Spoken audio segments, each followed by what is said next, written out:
it is Julia here, and today we have the founders of Jireh Ministries, Mark and Dory Mabius. So it's so great to see you guys. Hi, Julia. It's great to see you too. Hey, good to be here.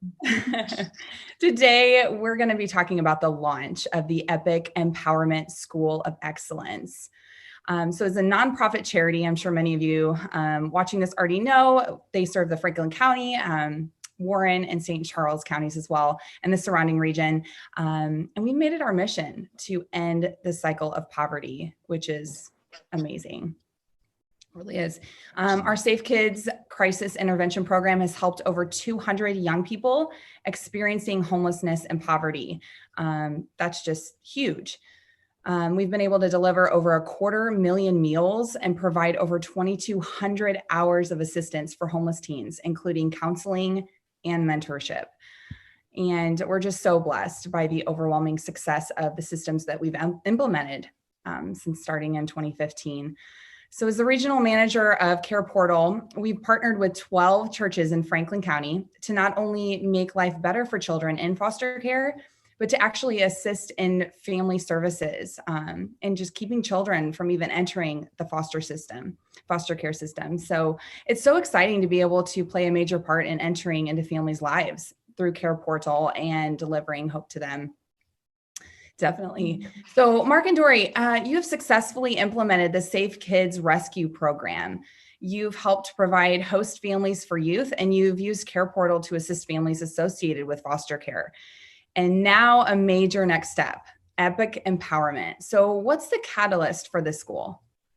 What we learned over the last several years and doing just that, the Safe Kids program, and then working with Care Portal, which is kind of a mirror image of the non-DFS being Safe Kids Rescue, and then Division of Family Services and working with foster care being Care Portal. They were kind of mirror images of each other. So it was really great to put those two things together. And what we did was a 3-year case study, basically, because what we began to see is a lot of money was being spent. And I mean, a lot of money has been being spent, but nobody's really getting off the gerbil wheel. And we're not seeing the kind of success that, I've been a business owner. I started, in radio, and then I got into running my own marketing, advertising. And, when running your own business every day, you have to track your successes. And if you're not seeing it, something's wrong. And somehow as a group, as a community, we've allowed ourselves to think that it's actually going on when it's not.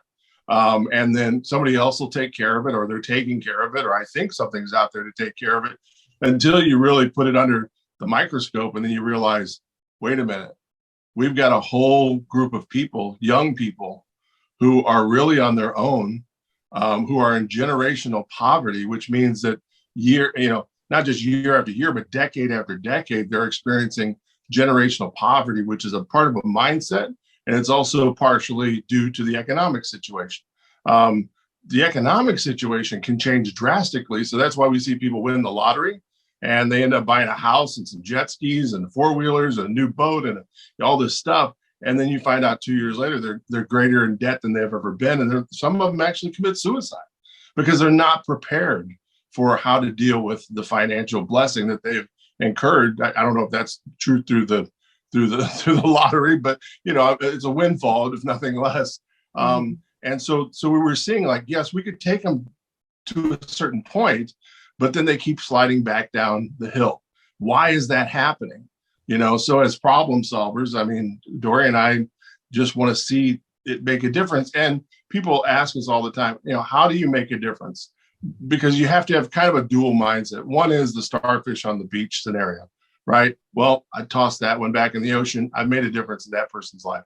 One interaction with a young person, is one of those things that they were thinking about going left and now they're going right, and we're never there for the next 10 steps, but we've actually impacted their life. That's a success.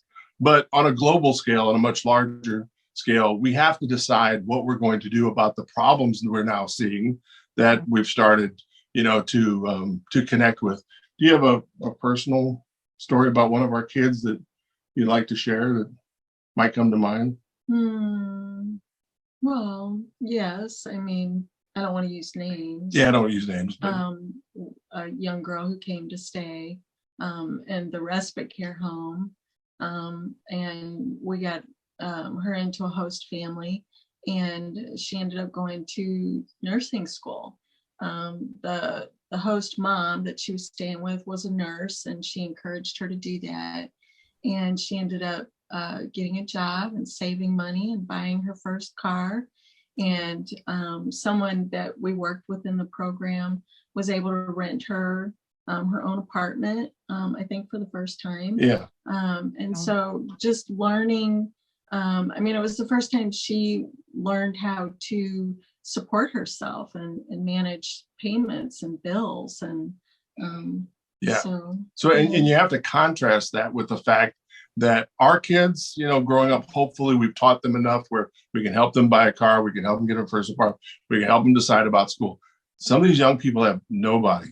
And then sometimes they have somebody, but they're in the same boat as they are. They lack soft skills, which we can talk more about later. But the lack of those soft skills becomes evident when they start to approach the opportunities that are being presented to them. Like I said, hundreds of thousands of dollars, if not millions, just in Franklin County alone, millions is being spent on young people. And we're not seeing the kind of progress that I'm comfortable with being a taxpayer and seeing that kind of money go out the window. Wow. Yeah, definitely. Wow. So the college age students who come to you that have been living in poverty, are they searching for a way to find success? Are they where are they really struggling at the most? And that's an interesting point that you make, because you don't know what you don't know. If everybody around you is living the same truth and or lie, right, that you'll never be anything, we'll always be on welfare. Here's how you get food stamps. Here's how you stay on them. This is it for us. This is just the way we are. This is our life.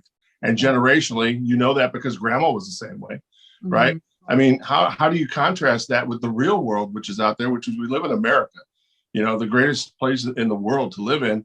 Your opportunity is only limited by the people that you know. So, getting out there and meeting people. So then all of a sudden you're seeing these barriers that are coming up. And you mentioned our college age students. So the Epic Empowerment School of Excellence is 19 to 24 years old. And what Dory mentioned earlier about our young person there who graduated high school, that was our goal of the Safe Kids Rescue Program, get them off the streets, get them out of a unsecure, unsafe place to a safe place with our host families, then get them through high school. That was our main goal and our focus on that. Then all of a sudden, they started going to college, and we weren't prepared as an organization for that. It was a great, great blessing, but we were like, wait, these kids are growing up. They're going to move into the next phase of life. Again, we stood at the edge of the cliff and said, what's out there? And there's nothing out there. We heard the sound of the wind, and so I know there's a lot of other great organizations. I don't want to make it like we're the only ones doing it. I just have to point out the fact that we've uncovered something that I don't think is being addressed. And we've uncovered something through this 3-year case study that is a little disturbing, but at the same time can be fixed. And we have now a 2-year program through Connections to Success in St. Charles that can help change dramatically the path that these young people are on. So whether they're looking for something, it may be the American dream, it may be what they're being sold on TikTok and Facebook and Instagram, that might be what they're looking for, but what they're looking for is peace and security and family, and maybe things they don't know exist out there for them. They don't believe it yet, that dream is actually attainable, and it is attainable. Definitely. So do the students have to pay for tuition? No tuition ever has to be paid for by a student. So that's, we're very similar. A lot of people know College of the Ozarks for their model in doing that. So students can go there, they can get an education. Now, that's a lot more academic, okay? And we're all for academics. In fact, Tim Willard, who's on our board and has been a great asset to our team, actually runs Central Methodist University out of East Central Community College. So we're all about academics. And the same with the young person that Dory mentioned earlier. The issue we're finding is that they can be presented with that opportunity. I can get any student or young person that's been deemed homeless, which is a very low bar. It's easy to pass. I mean, it's just an unstable home situation. I can get them college money all day long, but they'll go for a semester and ultimately they'll fail. And if they get free money, they don't necessarily spend that money on what they're supposed to. So they'll go buy a car, or, life's been tough, so let's just use it like lottery winnings and splurge it. And then, of course, you got all these people that who are suffering as well. What do? You spend that money on them. Now they're left with debt. They get into this college situation they're not prepared for, and they fail. And they climb up the hill and they slide back down. Now that's with us involved up there. We got them through high school. We got them to that point, and we're actually doing something. We're seeing them climb the ladder, and we were feeling great about that. And all of a sudden, one by one, they started to slide back down. And in our viewpoint is Jireh Ministries has been around since 2015. Is like, well, wait, they should be going forward, not coming back. Mm-hmm. And we realized that the soft skills gap is something that's really important that has to be filled first. So the 2-year program that we're going to, execute through Epic Empowerment will teach them those soft skills. We'll fill in those gaps. We'll get them prepared. We'll give them the essential 4, which is really, really important. We found out to really getting, that foundation laid to move to the next level. Yeah, definitely. And so is Epic Empowerment like a junior college, or what would you say there? Yeah, so I would say it's kind of that gap between high school and junior college for those that need it. And the reason being is getting prepared to that point is what that is needed. And it's an effective change of mindset. Yeah. Again, we're giving them a foundation, providing housing, food, employment, and education all in one thing for 2 years. And wow. Within that 2 years, when they come out on the other side, they're probably more qualified than most people, unfortunately, that may be coming out of a college these days. Yeah. Yeah. Yeah, most definitely. That's amazing. So we've lined up some frequently asked questions about the Epic Empowerment School. So let's just jump right in. How did you guys come up with this program? So I mentioned Connections to Success before. Immensely successful program. They're out of St. Charles. We connected with them about 3 years ago. And in my mind, I was like, wow, this is the first program I ran into was their personal productivity and development program. And they're actually working it through high schools and also in prisons to get prisoners to reform. They have a 75% success rate. It's amazing.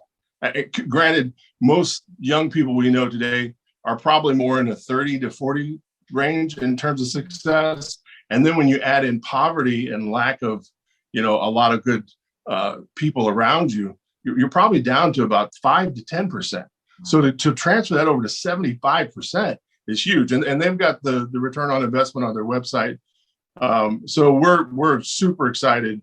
So we didn't invent the program, but we're really happy to implement it. That's so great. So what barriers do you believe that young people are able to overcome by joining the Epic Empowerment 2-year program?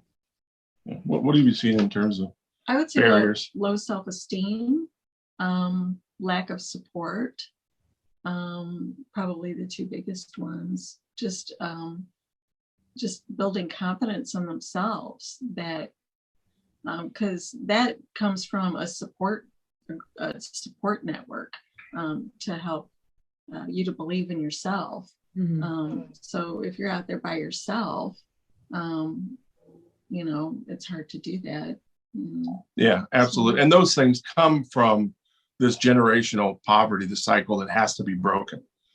Because if the truth that you live every single day is actually not the truth, but everybody around you supports it, how are you ever going to determine that there's another way to go? Well, and just being around a bunch of people with a like mindset that you can achieve, that you can succeed, as opposed to what you just said, being surrounded by people who they don't know any different. Yeah. So the turning point for us was that we were contracted by counties to provide mental health services.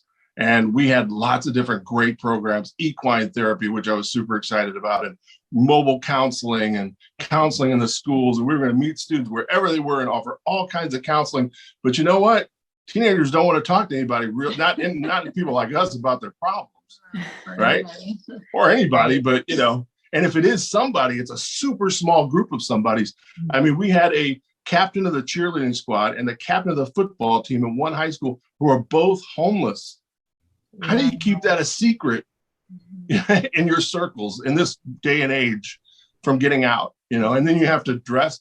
That's why when I talk about our kids, if we want to call them that, I'm like, they're not standing by the side of the road with a hoodie on and a cardboard sign and a dog. They're dressed like we are because they don't want anybody to know. They want to stay invisible, right? They don't want to be visible. Again, captain of the cheerleading squad, captain of the football team, they're excelling in things that kids excel. They're getting good grades. Their grade point averages are not down in the dumps. They're up high. And so through offering all that counseling, it was just a happenstance that we happened to end up getting like 5 semi-truckloads of food one day donated to our ministry. And we didn't know what to do with 5 semi-truckloads of food, but we had it and we were going to help people. And so we started bringing in our young people to come. Look, we got to sort this food out. We got a warehouse full of food, and mentorship was the turning point. Mentorship, which is also part of the Connection Success program. So mentorship and a life coach, they get 2 things. It might be the same person, might not be. We got a lot of great people in West County and St. Louis and all over St. Louis region who are successful business people that are just dying to be mentors to a young person who just needs a fighting chance. They just need that little bit of something. And when they do slide back down the hill, go, don't worry about it.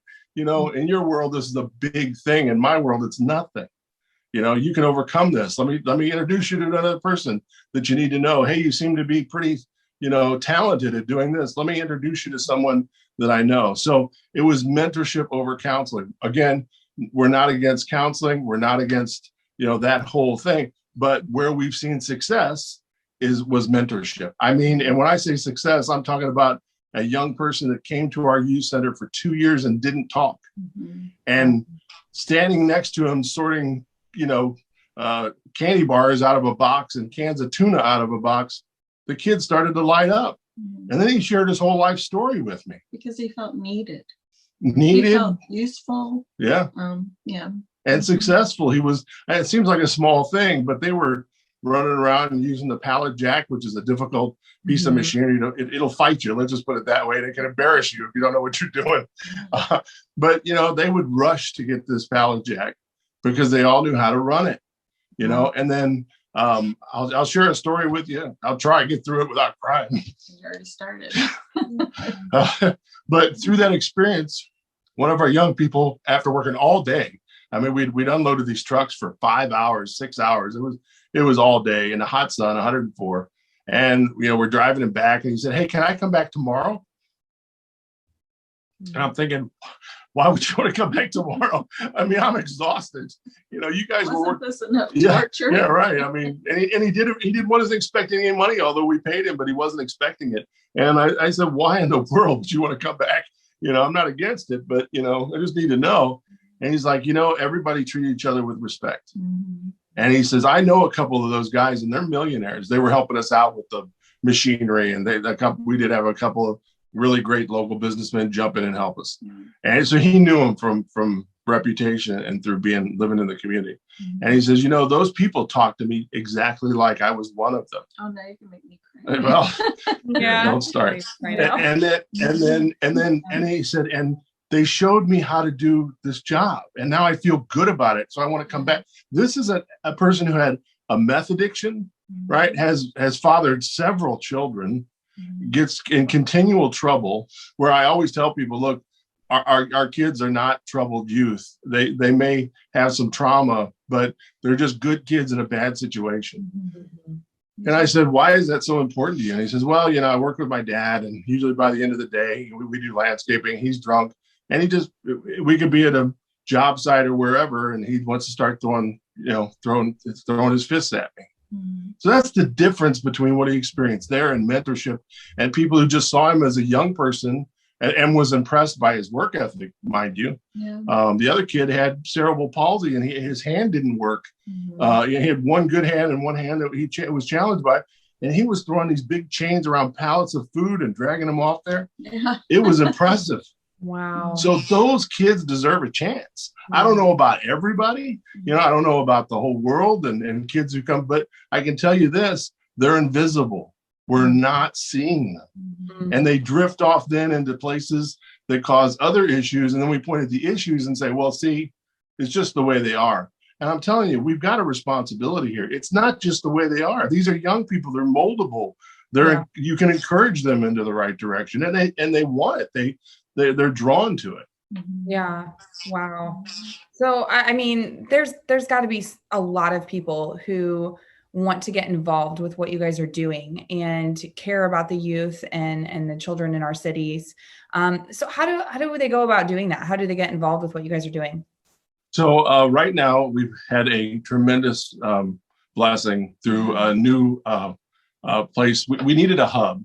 So several years back, 5 years back, when we started this, we knew we needed satellite places to connect with people to go to where they are, because transportation is a huge issue. But we always knew at some point we needed that hub to strengthen the satellite locations. So in Chesterfield, a group called Christian Development Fund has offered us the building. It's a 40,000 square foot building, 15 acres on the bluffs in Chesterfield. It's a beautiful, I can't say enough about this building. It's just amazing. And it's going to be the hub of our operation, not just for our ministry and what we're doing, but there's going to be others that are going to come on board and kind of use that as a centralized location for solving these problems. So if you want to get involved right now, the best place to go to get involved is epicmo.org. And you can go directly to the website there, or go to epicmo.org/partner, because we need partners right now.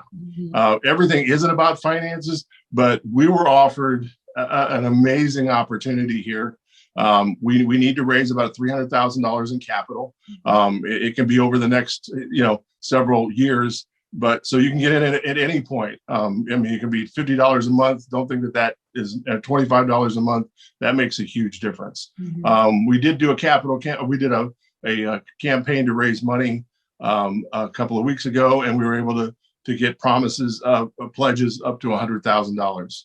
So now all those come in, so we need to backfill whatever we can. So great place to get started, and then start thinking about mentorship. If you've got something to offer, if you get, and don't be scared by young people. I was always scared by teenagers. Teenagers can kind of scare you to death. They're just a unique group of people. They're super sweet. They're not at all because, I think sometimes our young people get some kind of encouragement from their circumstances, right? And these kids don't have that much, so they're really humble, very thankful, super thankful. And the kind of people, again, you see them, you're just like, wow, this is not what I expected, and I would love to help that person. So if that's inside of you somewhere, whether you had some experience with youth groups or whatever, it's not necessary, because we've got the plan and the program for the Epic School of Excellence. But that's the first step in getting involved right now, is financial and helping out there, and then considering our next steps once we move in and being a support group. That's amazing. That's awesome. So going back to your website, epicmo.org, it says that you provide the essential four. Can you tell me a little bit about that and what its purpose is? Yeah. So with everything, you need that foundation to build from. And what happens is that through experiencing generational poverty, those things, either those blocks aren't there, or they're eroding at different times underneath your feet. So you think you take 2 steps forward, but then when the building block at the foundation drops out, you go right back down to the bottom. So we're going to provide housing, food, education, and employment through our 2-year program. And then they get paid through what's called WIOA funding, and they can get paid to come to work for our organization. So we have multiple jobs that they can actually work at, and it's just, it's life-changing. Yeah. Yeah. So Epic Empowerment, the school just really provides those essential building blocks that these teens and young adults need to further their future success. So that's amazing. And I've heard you talk about soft skills. Can you tell me a little bit about what that is? Yeah. So, in growing up, we learned a lot of things, either just being in our family or being around people or being directly taught. And it's simple things like opening a bank account. Where do I go to buy a car? It's those skills that when they're lacking, it's like Dory said, that's where the low self-esteem comes from. Everybody else is talking about doing these things. And I don't want them to know I have no clue about either what they're talking about or how I get started. We took 4 of our young people because through working through the food program, we got them paid through the WIOA funding. And so now they had money. We had over $26,000 that went from WIOA funding into these kids' pockets, right? So that's no small thing. And so it's time to open a bank account. And I'm sitting in the lobby and I'm not thinking anything of it. And there's 4 kids there, they're super nervous. And I'm like, hey, we're not robbing the place. We're just opening an account here. Well, Mark, I don't know what we're going to do. How's this card work? All of a sudden this flood of, anxiety and stuff. And I'm like, this is a fun time. You're putting, maybe not for young people to put money in the bank, but it's a major achievement. Let's put it that way. And then they have a card that they can go and use and, that it's their own money.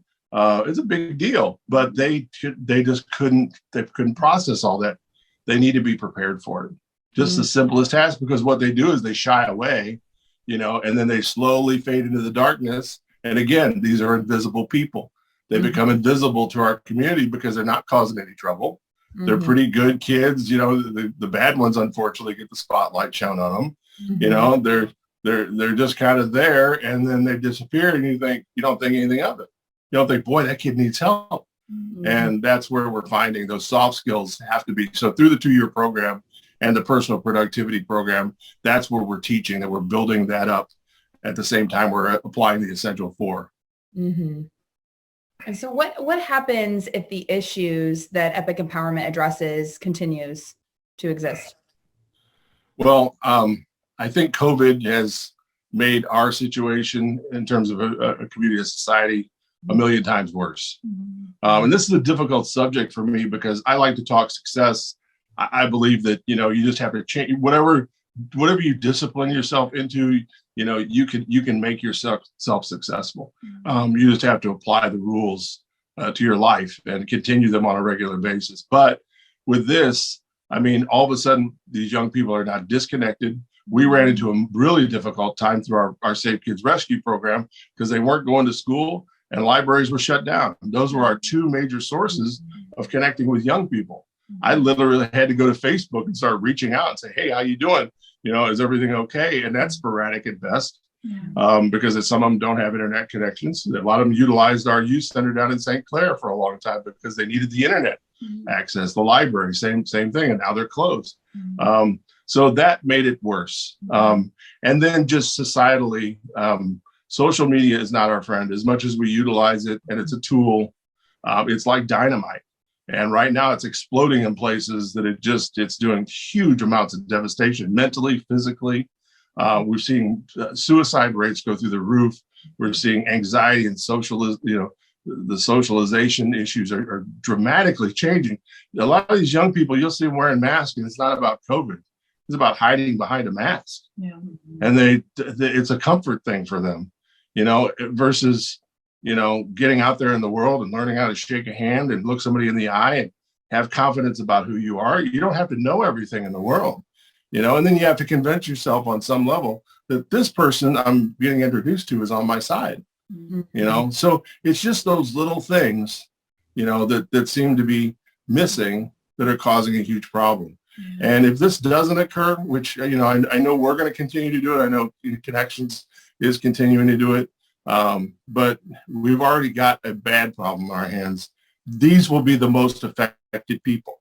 So what's waiting for them on the other side of not doing this? It's drugs, unemployment, getting pregnant, and having families, that are all kind of askew relationships, even if it's not pregnancy, it's just bad relationships because they're in a bad situation already. Financially, they'll never crawl out of the financial hole. And our government throwing money at them and then buying a flat screen TV is not going to change their life. It hasn't for anybody. It hasn't done it for 50 years. It's not going to do it tomorrow. And then on top of it, you add the social pressure of social media where everybody's life looks so grand. It's so perfect. It's so filtered. It's a huge problem for children and I say children, but I mean, young people who just don't have their feet firmly planted on the ground. And we need, as a community, as a society, and as the church, the Big C church, this needs to be our mission. It's not every church's mission. That's fine. But some of them need to pick up the mantle and run with us and get this thing done, because we don't just have a plan. We've got a process and a system for success that's totally different. That's different than wishing we had something, right? We're putting these things into play. And once we get the hub in Chesterfield, we're rolling from day one. Mm-hmm. Yeah. Yeah. So tell me again, Mark, how someone watching this that really wants to engage and get involved with what we are doing, how do they do that? What's just an easy way to reach out? Yeah. Best way is I would go send an email to info@epicmo.org. info@epicmo.org. Whatever you hear, whatever you see on the website, got questions, always available to answer them. We are having a kickoff meeting on April 5th at Mimi's Cafe at 9 a.m. So if you'd like to come join us there, definitely would love to have anybody who wants to find out more about what we're doing and find out where they can plug in. Yeah, that's awesome. And so just to kind of reiterate, partnership and community are really at the core of our work at Epic Empowerment. And as we journey alongside people going through the ups and downs of life, we see time and time again the transformative power of just collaboration, teamwork, and authentic connection. So anyone watching this, you can explore ways to engage at our new school and to find an opportunity that aligns with your unique skills. We all have our own unique skills and abilities. And so if you're interested in being a part of what we have, what we're doing, what we have going on, we would love to talk with you. You can just email us, like Mark said, at info@epicmo.org. That's info@epicmo.org. So Mark and Dory, thank you so much for sharing your vision and just your passion for breaking that cycle of generational poverty. It's just so inspirational, and I'm just so excited to be a part of it. Thank you. Same here. And although you see us on the video, I mean, there's hundreds of people behind us that actually make it happen. That's right. And so I want to make sure everybody understands it may look like, we're on the tip of the spear, yes. But at the same time, we're seeing amazing things through other people and their skill sets and their abilities to bring things to the table. This has to be a community effort. I mean, this can't be just us having a passion for something and making it happen. We can get it started that way. But now we're in the position of, like I said, that 40,000 square foot building in Chesterfield, and being able to fill it with good things and produce a result on the other side. And I want as many people connected to that as possible. And the same with your giving. We're a not-for-profit Christian organization, so we're a 501c3, which means all donations are tax deductible. And I just pray that people have a financial blessing on their life by joining in with us and partnering with us and knowing that that money goes to something that has a very specific plan to transform people's lives. Yeah. That's amazing. I love it so much. Well, thank you guys so much again. And Thanks. everyone watching, we look forward to hearing from you.